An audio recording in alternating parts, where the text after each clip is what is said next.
So hi, welcome to Jharkhand Journey. This is the fifth video of full Laxmikanth series. Basically इस video में हम लोग constitution के part 2 को कवर करेंगे, जो कि डील करता है सिटीजनशिप से। सिटीजनशिप जो कि डील होता है आर्टिकल 5 से लेके आर्टिकल 11 तक। सिटीजनशिप में हम लोग पढ़ेंगे कि कैसे किसी को सिटीजनशिप दिया जाता है और कैसे उसे सिटीजनशिप वापस लिया जाता है। सिटीजनशिप पे नियम कानून बनाने का अंतिम फैसला किसके पास होता है। So let's start. पहले कुछ ओवरव्यू देख लेते हैं सिटीजनशिप के बारे में। तो सिटीजनशिप जो है वो डील होता है हमारा आर्टिकल 5 से, आर्टिकल 5 से लेकर आर्टिकल 11 तक, ठीक है। और ये जो है पार्लियामेंट को एम्पावर करता है कि इसी में आर्टिकल 10-11 पावर करते हैं पार्लियामेंट को कि वो सिटीजनशिप के ऊपर कोई भी कानून बना सकते हैं। ये फैसला किसका होता है, अंतिम निर्णय कि किसको सिटीजनशिप दिया जाएगा, किससे सिटीजनशिप वापस लिया जाएगा। तो ये पावर जो होता है किसके पास होता है, हमारे पार्लियामेंट के पास पावर होता है। तो जब अपना कॉन्स्टिट्यूशन बन गया था तो उस समय बेसिकली डिसाइड हो गया था कि क्या होता है ना कि कैसे कोई आदमी इस कंट्री का सिटीजन बन सकता है। ये उस समय जो था वो उस प्रॉब्लम से डील नहीं कर पा रहा था कि सिटीजनशिप कैसे अक्वायर कोई करेगा और किसी का सिटीजनशिप कैसे लूज होगा। बेसिकली उस समय का जो कॉन्स्टिट्यूशन था, उस समय का जो नियम कानून था, वो ये आइडेंटिफाई करता था कि कौन सा आदमी इंडिया का सिटीजन है और कौन नहीं है, और कैसे सिटीजनशिप को लेना है और किसी से कैसे सिटीजनशिप छीनना है। इस चीज़ का जो प्रॉब्लम है, ये जो प्रॉब्लम है उस समय इसका सॉल्यूशन नहीं था। तो एक कॉन्स्टिट्यूशनल अमेंडमेंट होती है 1955 में, और उस समय एक एक्ट आती है। कौन सी एक्ट आती है, उसका नाम है सिटीजनशिप एक्ट। सिटीजनशिप एक्ट, ये एक्ट कब आती है, ये आती है 1955 को। 1955 को आ जाती है, लेकिन ये जो एक्ट होता है ना वो रेट्रोस्पेक्टिव होता है। रेट्रोस्पेक्टिव मतलब कि कोई भी कानून, जैसे दो तरह से कानून बनते हैं, एक आज बना है तो उस कानून में जो भी प्रोविज़न होंगे वो आज से लागू होंगे, अभी से लागू होंगे, जब वो पास हुआ उसके बाद से लागू होंगे। और रेट्रोस्पेक्टिव कानून उस तरह के एक्ट को बोलते हैं, उस तरह के लॉ को बोलते हैं जो आज से ना होकर पिछले 1 साल, 2 साल, 3 साल, 4 साल या भी जितने भी साल उसमें मेंशन हो पीछे वाले साल से लागू होंगे। तो सिटीजनशिप एक्ट जो 1955 का था वो एक क्या था, वो एक रेट्रोस्पेक्टिव लॉ था। रेट्रोस्पेक्टिव एक्ट था जो कि लागू होता है कब से, 26 जनवरी 1950 से, ठीक है। तो अब हम देखते हैं कि जो कोई भी आदमी है वो कैसे सिटीजन बन सकता है। बारी बारी एक एक से आर्टिकल देखेंगे और उसके बाद देखेंगे कि सिटीजनशिप जो है वो अक्वायर कैसे किया जाता है और उसका लॉसेस कैसा होता है। तो पहले हम स्टार्ट करते हैं अपने आर्टिकल 5 से। Article 5 year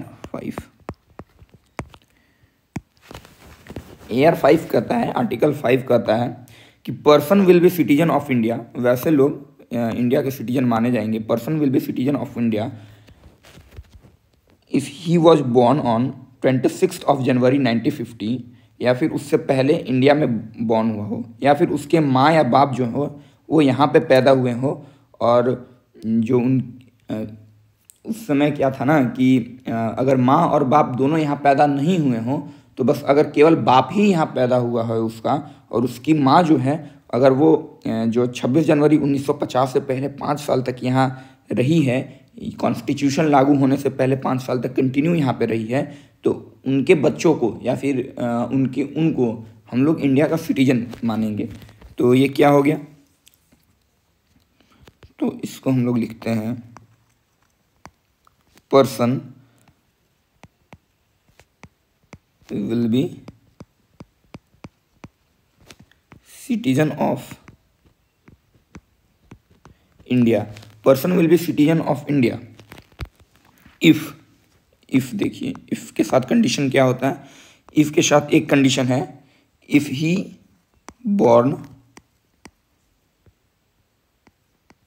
born on 26th of January 1950, या फिर उसके बाद, या फिर 26 जनवरी 1950 को, या फिर उसके बाद 26, जैसा कि 27 जनवरी 28 जनवरी, इसके 26 जनवरी 1950 या उसके बाद। एक और कंडीशन है, अगर उसके माँ बाप, किसी भी आदमी के अगर माँ बाप, इफ देयर फादर और मदर बॉर्न इन इंडिया से मतलब अनडिवाइडेड इंडिया, ये उस समय की बात हो रही है, आज़ादी बंटवारे टाइम की बात हो रही है। If their father and mother born in India, अगर ऐसा नहीं है, अगर उनके माँ या बाप में से कोई एक आदमी या फिर उनके पिताजी, if his father born in India and his mother lived here for 5 years before, क्या किसके पहले, before commencement of constitution, commencement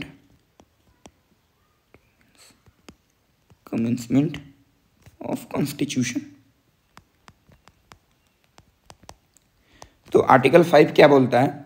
article 5 बोलता है हमारा कि हम उन लोगों को इंडिया का सिटीजन मानेंगे, किनको मानेंगे? उनको मानेंगे जो 26 जनवरी 1950 या उसके बाद यहाँ पे जन्म लिए हों, या फिर उनको मानेंगे जिसके फादर या मदर दोनों इंडिया में बॉर्न लिए हों, यानी कि अनडिवाइडेड इंडिया में बॉर्न लिए हों। या फिर उनको मान सकते हैं जिनके फादर तो बॉर्न हुए हों इंडिया में, लेकिन उनकी माँ जो हैं कॉन्स्टिट्यूशन के कमेंसमेंट होने से पहले 5 साल तक यहाँ पे रही हों। हम वैसे लोगों को क्या मानेंगे? हम वैसे लोगों को मानेंगे कि वो इंडिया के सिटीजन थे। देन आफ्टर हम जाते हैं अपने नेक्स्ट आर्टिकल 6 के ऊपर। आर्टिकल 6 बोलता है ना कि कोई जब पार्टीशन हो गया इंडिया और पाकिस्तान का, तो आर्टिकल 6 बोलता है कि अगर कोई पाकिस्तानी यहाँ आ जाता है वहाँ से पार्टीशन के बाद, और उसके फादर और मदर अगर इंडिया में बॉर्न हुए हों तो उसको सिटीजनशिप मिल जाएगा। अगर 19 जुलाई 1948 के पहले आता है, डिवीज़न होने के बाद, जैसे बंटवारा हो गया ना, सेपरेशन, तो अगर वो 19 जुलाई 1948 के पहले आता है ना, तो उसको ऑटोमेटिक सिटीजनशिप मिल जाएगा। और अगर बाद में आता है 19 जुलाई 1948 के बाद आता है, तो उसको क्या बोलेगा? उसको अथॉरिटी जो बैठाई गई है इंडिया में, उससे परमिशन लेके उनको सिटीजनशिप दे दी जाएगी। तो आर्टिकल 6 क्या बोलता है कि अगर कोई पाकिस्तानी यहाँ आ गया हो, if any Pakistani come India after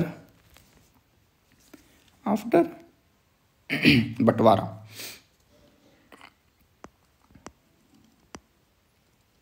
after separation of India and his mother and father were Indians, तो उसको जो है ऑटोमेटिकली इंडिया का सिटीजनशिप मिल जाएगा। इसके साथ एक और प्रोविज़न है, इसी में एक और प्रोविज़न है कि अगर कोई पाकिस्तानी आता है यहाँ पे, कब आता है? 19 जुलाई 1948 को आता है, या उसके बाद आता है, या उसके पहले आता है। दो कब आ सकता है? या तो उसके पहले आ सकता है, या तो उसके बाद आ सकता है। तो अगर वो पहले आता है, ठीक है, तो अगर वो पहले आता है, किसके पहले आता है, 19 जुलाई 1948 को, तो उसको जो है सिटीजनशिप ऑटोमेटिक मिल जाएगी, ऑटो सिटीजनशिप मिल जाएगी उसको। लेकिन अगर वही आदमी 19 जुलाई 1948 के बाद आता है तो उसको सिटीजनशिप लेने के लिए he have to take permission. Permission from whom? Permission from authority, जो भी इंडिया में बैठाए गए हैं उनसे, permission from authority. Then after article 5 हो गया, 6 हो गया, then we are moving toward article 7। Article 7 explain कि पर्सन हु, जो 1 मार्च 1947 के बाद आता है, ठीक है, पाकिस्तान गया हो, देन अगेन वो भागकर वापस इंडिया आ जाता है। ऐसा भी तो हो सकता है कि पार्टीशन हुआ इंडिया और पाकिस्तान का, तो कोई आदमी जो है यहाँ से उठकर चला गया होगा, क्या बोलते हैं, पाकिस्तान चला हो गया होगा, और फिर बाद में फिर से वहाँ से भागकर आ गया होगा यहाँ, तो उसको कैसे हम लोग सिटीजनशिप दें। और उसको सिटीजनशिप देने में एक और प्रॉब्लम आ रही थी कि अगर उसको हम सिटीजनशिप देते हैं तो इसकी क्या गारंटी है कि वो वापस फिर से नहीं भाग जाएगा। तो उसके लिए प्रोविज़न बनाया गया कि वैसे आदमी जो 1 मार्च 1947 के बाद पाकिस्तान चले गए थे, देन अगेन वो भागकर इंडिया आ गए, ठीक है, वहाँ से भी भागकर देखे कि ना इससे बढ़िया तो भाई इंडिया है, चलो इंडिया ही रह लेते हैं। तो अगर वो इंडिया आते हैं तो उनको इंडिया में कंटिन्यूसली 6 मंथ तक रहना होगा, तभी उनको सिटीजनशिप मिलेगी। तो आर्टिकल 7 करता है अपना आर्टिकल 7। आर्टिकल 7 बोलता है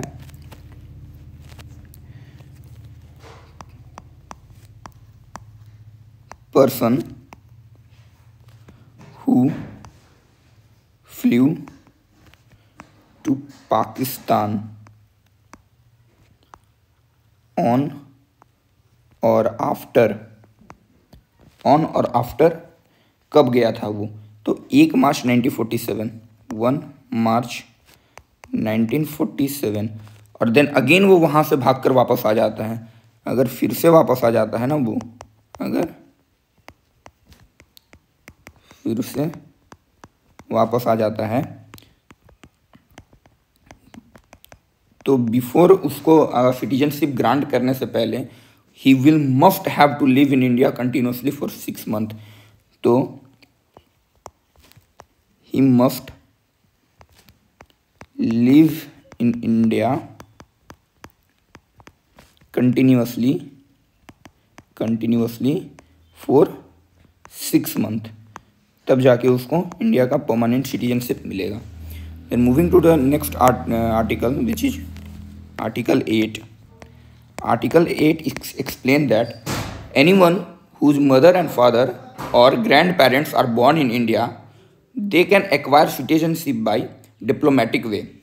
ये मेनली OCI के लिए दिया जाता है, ओवरसीज सिटीजन जो होते हैं ना इंडिया के, उनके लिए ये बनाया गया है। तो इसके लिए कहा गया है इस आर्टिकल में, आर्टिकल 8 में कहा गया है कि anyone whose mother, father or grandparents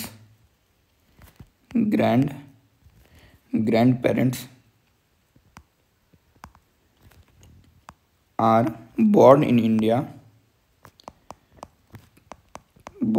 India, तो such person जो है ना, such person can acquire citizenship by diplomatic way। citizenship by diplomatic way, वो एक एप्लीकेशन देंगे, उनको मिल जाएगी सिटीजनशिप डिप्लोमेटिक वे। बेसिकली ये किसके लिए है, बेसिकली ये OCI के लिए है। This is for OCI, OCI क्या होता है, OCI होता है हमारे ओवरसीज सिटीजन ऑफ इंडिया।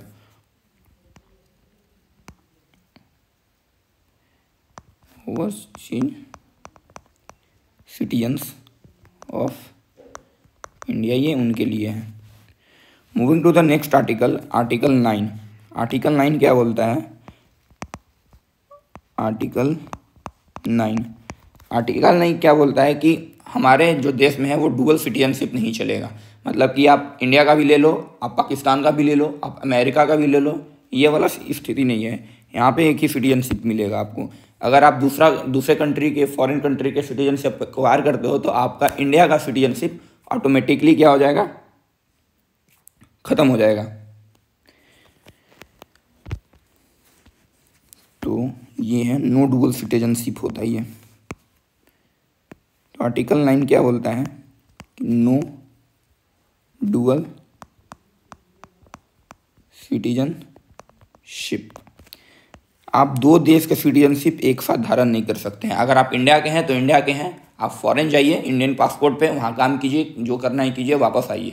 अगर आप वहाँ के सिटीजनशिप अक्वायर करते हैं तो आपकी इंडियन सिटीजनशिप जो है ना वो ऑटोमेटिकली क्या हो जाएगी, रद्द हो जाएगी। Then moving to the article 10। Article 10 क्या बोलती है ना कि आर्टिकल 10 बोलती है कि no one other than parliament can take citizenship. ठीक है, मतलब कि पार्लियामेंट के अलावा ऐसी कोई भी संस्था नहीं है इंडिया में जो आपकी सिटीजनशिप को आपसे छीन सकती है। Article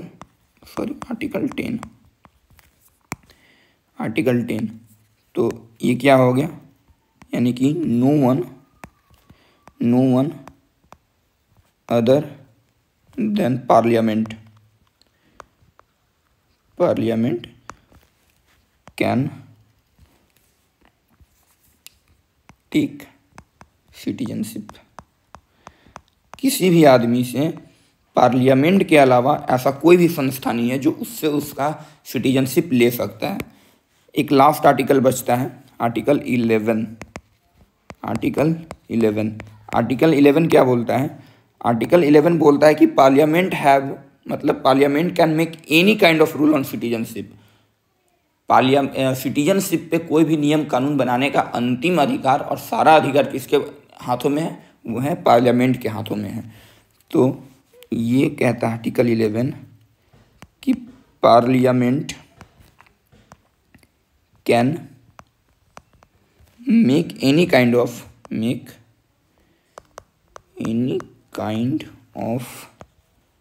rule on citizenship. इसलिए आप लोग बार बार देखते हैं कि न्यूज़ में आते रहता है कि सिटीजनशिप अमेंडमेंट एक्ट आया, तो जो सिटीजनशिप जो है ना उसमें कुछ अमेंडमेंट किए जा रहे हैं। तो इसका अधिकार किसके पास है, केवल और केवल पार्लियामेंट के हाथों में है। तो अपना जो है वो आर्टिकल जो है सिटीजनशिप का वो सारा ख़त्म हो चुका है। अब हम लोग देखते हैं कि कैसे हम जो है कोई भी आदमी जो है फॉरेन का हो या कहीं का भी हो वो सिटीजनशिप अक्वायर कैसे कर सकता है इंडिया का। देन उसके बाद हम लोग देखेंगे कि कैसे किसी का जो है सिटीजनशिप से निकाला जा सकता है। तो सिटीजनशिप लेने के मेजर 5 तरीके हैं। एक by birth, bye decent, bye registration और न्यूट्रलाइजेशन से मिल जाता है और इनकॉर्पोरेशन ऑफ टेरिटरी से भी मिलती है सिटीजनशिप। तो हम लोग देखेंगे बारी बारी कैसे सिटीजनशिप अक्वायर किया जाता है और कैसे सिटीजनशिप का लॉस हो सकता है। तो हम लोग पहले देखते हैं एक्विजिशन ऑफ सिटीजनशिप। एक्विजिशन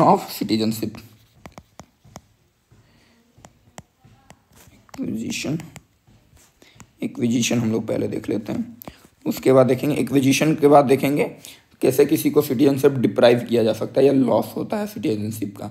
तो पहला है बाय बर्थ। तो पहला है बाय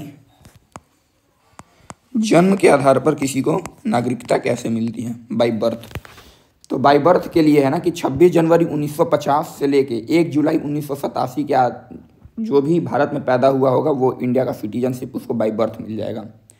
और क्या है, ऑटोमेटिकली कैसे मिलेगा, ऑटो कैसे मिलेगा बाय बर्थ के हिसाब से। तो आदमी को कहाँ से लेके कहाँ तक के बीच में पैदा होना चाहिए, 26 जनवरी 1950 से लेके 10 दिसंबर 1987, अगर इसके बीच में कोई भी आदमी जन्म लिया है इंडिया में तो वो ऑटोमेटिकली इंडिया का सिटीजन हो जाएगा। अगर 10 जुलाई 1987 के बाद अगर जन्म लेता है तो उसके बाद क्या होना चाहिए, तो सॉरी 1987 लिखे हुए हैं यहाँ पे, 87 नहीं है भाई, 1992 है, सॉरी 1992। एक मिनट यार, बाई बर्थ ले रहे हैं ना तो 1987 ही होना चाहिए ना, 1987। अगर इस टाइम पीरियड के बीच में कोई भी आदमी इंडिया में बॉर्न होता है तो उसको ऑटोमेटिकली बाई बर्थ से सिटीजनशिप मिल जाती है। देन उसके बाद क्या होता है ना कि अगर 1 जुलाई 1987 के बाद अगर कोई आदमी जन्म ले रहा है आफ्टर 1 जुलाई 1987 के बाद अगर कोई आदमी जन्म लिया हो तो उसके आइदर फादर या मदर जो हैं वो इंडियन के होना चाहिए, उसके फादर या मदर इंडियन होने चाहिए। तो उसको क्या बोलते हैं, फादर और मदर इंडियन होने चाहिए, तो उसको automatically Indian citizenship by birth मिलेगा। उसके बाद क्या होता है ना कि 3 दिसंबर 2004 के बाद आफ्टर कोई आदमी 3 दिसंबर 2004 के बाद अगर इंडिया में जन्म लेता हो तो उसके फादर के साथ साथ मदर दोनों इंडियन होने चाहिए, बोथ इंडियन होने चाहिए। ये दोनों में अंतर क्या है, इसमें होता है ना कि 1 जुलाई 1987 के बाद या तो पापा या तो मम्मी दोनों में से कोई एक इंडियन होना चाहिए, और 3 दिसंबर 2004 के बाद क्या कहानी है कि फादर और मदर दोनों को इंडियन होना चाहिए। तो अगर वैसा कंडीशन है तो आदमी को किस सिटीजनशिप मिल जाता है, बाई बर्थ से सिटीजनशिप मिल जाता है। नेक्स्ट है बाई डिसेंट, बाई डिसेंट किसी को सिटीजनशिप इंडिया का कैसा मिलेगा, तो कोई भी आदमी जो 26 जनवरी 1950 से लेके 10 दिसंबर 1992 के बीच में अगर जन्म लिया हो तो उसको जो है इंडियन का सिटीजनशिप माना जाएगा। एक पॉइंट है ये, बॉर्न इन इंडिया, उसको इंडिया का सिटीजनशिप माना जाएगा। उसके बाद क्या होता है ना कि 10 दिसंबर 1992 के बाद 10 दिसंबर 1992 के बाद अगर कोई जन्म लेता है तो उसके बाप या उसकी माँ, वो दोनों में से कोई एक, उसके फादर या मदर कोई होने चाहिए इंडियन, तो उसको बाई डिसेंट मिल जाएगा। उसके बाद क्या होता है ना कि 3 दिसंबर 2004 के बाद अगर कोई बॉर्न हुआ है तो उसके फादर प्लस उसके मदर दोनों का इंडियन होना मांगता है, तभी उसको बाई डिसेंट के हिसाब से सिटीजनशिप मिलेगी। बाई बर्थ और बाई डिसेंट में बहुत ज़्यादा अंतर नहीं है, बहुत कम अंतर है। तो अब हम देखते हैं, बाई बर्थ हो गया, बाई डिसेंट। अब आता है बाई रजिस्ट्रेशन। बाई रजिस्ट्रेशन किसी को कैसे मिलेगा, बाई रजिस्ट्रेशन किसी को इंडियन का सिटीजनशिप कैसे मिल सकता है। तो रजिस्ट्रेशन के लिए इंडियन ओरिजिन का आदमी या फिर कोई भी फॉरेनर जो कि इंडियन आदमी से शादी कर लेता है और वो जो है इंडियन का सिटीजनशिप लेने के लिए अप्लीकेशन डालना पड़ता है ना, तो अप्लीकेशन डालने से पहले अगर 7 साल तक यहाँ पे रहा है तो वो आदमी बाई रजिस्ट्रेशन के थ्रू उसको सिटीजनशिप मिल सकता है। यानी कि ये बाई रजिस्ट्रेशन वाला क्या करता है कि इंडियन ओरिजिन का आदमी, कोई भी इंडियन ओरिजिन वाला आदमी, इंडियन ओरिजिन का आदमी या फिर फॉरेनर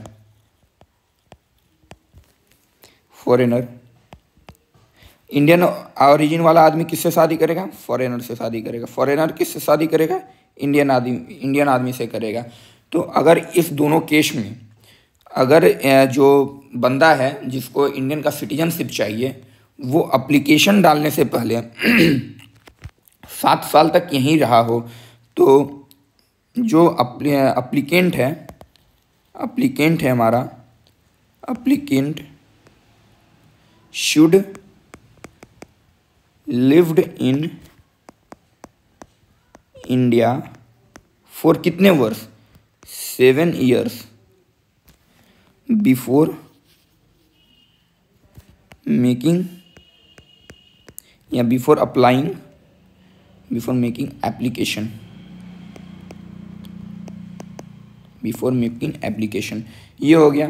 और माइनर चिल्ड्रन को जो होता है ना, माइनर चिल्ड्रन जो है 18 साल कंप्लीट करने के बाद उनको जो है सिटीजनशिप दे दिया जाता है कि अगर जैसे कि इन दोनों का कोई बच्चा हुआ, ठीक है, तो वो तो माइनर हुआ। अगर कोई इंडिया का आदमी फॉरेन में जाके शादी कर लेता है तो उन दोनों के जो बच्चे हुए तो वो तो माइनर है, तो वो 18 साल बाद, 18 साल जब हो जाएगा वो, तो वो इंडियन सिटीजनशिप क्लेम कर सकता है। वो डिप्लोमेटिक वे से उसको सिटीजनशिप बड़ी आसानी से मिल जाएगी। और एक है नेचुरलाइजेशन, नेचुरलाइजेशन से मिलता है। Next page.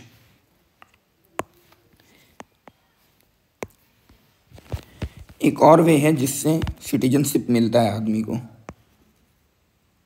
अब कोई फॉरेनर है जो यहाँ पे काम कर रहा है, 20-30 साल काम कर लिया है, तो उसको नेचुरल फॉर्म में मिल जाता है कि अब यहीं रह रहा है तो इसको सिटीजनशिप दे दिया जाए। तो इस चीज़ को हम कहते हैं TU,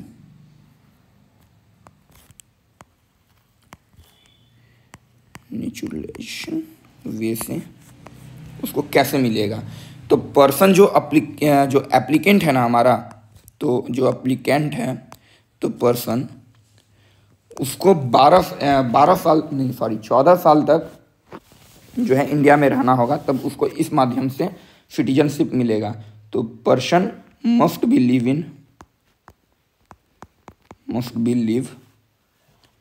इन इंडिया फॉर कितने साल तक, 14 साल का प्रोविज़न है, तो 14 साल में for 11 years out of 14 years, और वो भी लास्ट का जो 12 मंथ है ना वो कंटिन्यूसली यहीं हो। तो जो लास्ट का 1 साल है, लास्ट एप्लीकेशन लगाने से पहले लास्ट 1 ईयर कंटिन्यूसली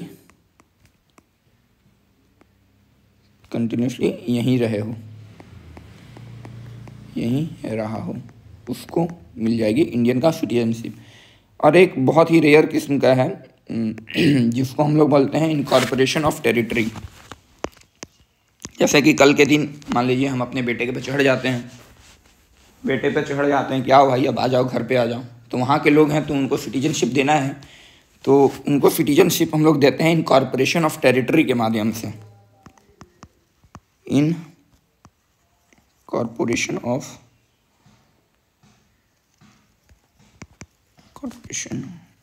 टेरिटरी के माध्यम से उनको दे देते हैं। मतलब कि इंडियन गवर्नमेंट जो है अगर कहीं जाकर कब्जा कर लेती है तो वहाँ के जो लोग हैं उनको इंडियन का सिटीजनशिप ऑटोमेटिक मिल जाती है। कब्जा वाले जगह पे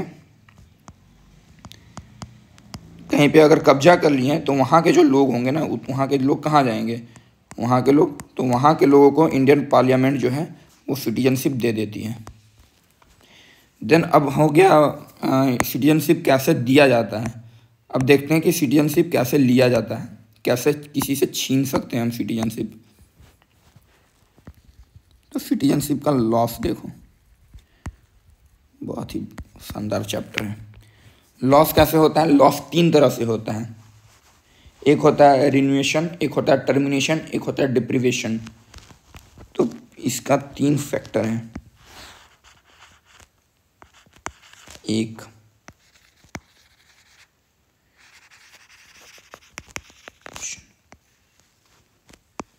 दूसरा टर्मिनेशन और तीसरा डिप्रीवेशन। ये हो गया थर्ड।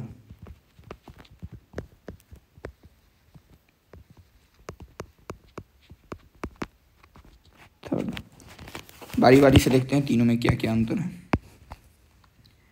इसमें अगर कोई आदमी सेल्फ डिक्लेयर करता है, सेल्फ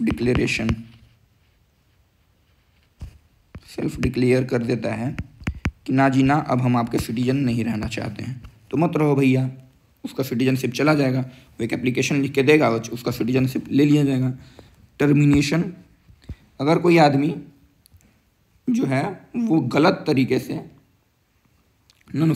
वो तो डिप्रीवेशन में होता है। टर्मिनेशन में क्या होता है कि अगर कोई आदमी अदर कंट्री का सिटीजनशिप ले लेता है तो उसका यहाँ का सिटीजनशिप ऑटोमेटिकली कैंसिल हो जाता है, ऑटो कैंसिल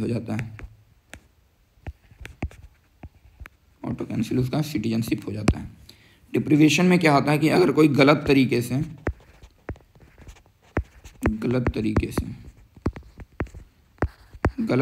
से इंडियन का सिटीजनशिप लिया है और बाद में पकड़ा जाता है तो उसको पकड़ के उसका सिटीजनशिप उससे छीन लिया जाता है। So that's all for today. यही है पूरा सिटीजनशिप में। एक बार रिपीट कर दे क्या, जल्दी से एक बार रिपीट कर लेते हैं। तो आर्टिकल 5 से 11 जो है वो सिटीजनशिप से डील करता है। सिटीजनशिप पे कानून बनाने का अधिकार पार्लियामेंट के पास है। सिटीजनशिप एक्ट 1955 में आया था, लेकिन ये क्या है, रेट्रोस्पेक्टिव एक्ट है, जो कि कब से लागू होता है, 26 जनवरी 1950 से लागू होता है। आया 55 में था, पास 55 में हुआ था, लेकिन लागू कब से हो रहा है, 50 से। आर्टिकल 5 है, अब सारे आर्टिकल आ रहे हैं। आर्टिकल 5 है तो 5 क्या कहता है कि person will be citizen of India if he born on 26 जनवरी 1950 को जन्म लिया होगा या उसके बाद जन्म लिया होगा तो उसको यहाँ का सिटीजनशिप मानेंगे, या फिर उसके फादर या मदर यहीं पे जन्म लिए हो तो उसको सिटीजनशिप देंगे। और क्या होता है कि अगर उसके फादर जो हैं इंडिया में जन्म लिए हो और उसकी माता जो हैं वो कॉन्स्टिट्यूशन के कमेंसमेंट होने से पहले 5 साल तक यहीं तक रही हो तो उसको इंडियन सिटीजन मानेंगे। आर्टिकल 6 को होता है कि इफ़ कोई पाकिस्तानी जो है, if any Pakistani come India आ जाता है, कब आ जाता है, सेपरेशन के बाद, और उसकी जो माँ और फादर जो हैं इंडियन होंगे तो उसको इंडियन सिटीजन माना जाएगा। या फिर एक और है कि अगर 19 जुलाई 1948 के पहले आ जाता है तो उसको ऐसी ही सिटीजनशिप दे दिया जाएगा। अगर बाद में आएगा तो उसको परमिशन लेना होगा अथॉरिटी से परमिशन लेना होगा। आर्टिकल 7 कहता है कि कोई भी आदमी जो पाकिस्तान भाग गया हो 1 मार्च 1947 के पहले और फिर जो है उसके पहले या बाद में जो है वो भाग गया हो और उसके बाद जो है वो वापस इंडिया आ जाता हो तो उसको यहाँ लगातार 6 महीना रहना होगा तभी उसको सिटीजनशिप मिलेगा। आर्टिकल 8 कहता है कि कोई भी आदमी जिसके मदर या फादर जो है या फिर ग्रैंड पेरेंट्स जो हैं वो अगर इंडिया में बॉर्न लिए हों तो वो जो है डिप्लोमेटिक वे से सिटीजनशिप अक्वायर कर सकता है। ये बेसिकली OCI के लिए होता है। OCI मतलब ओवरसीज सिटीजन ऑफ इंडिया।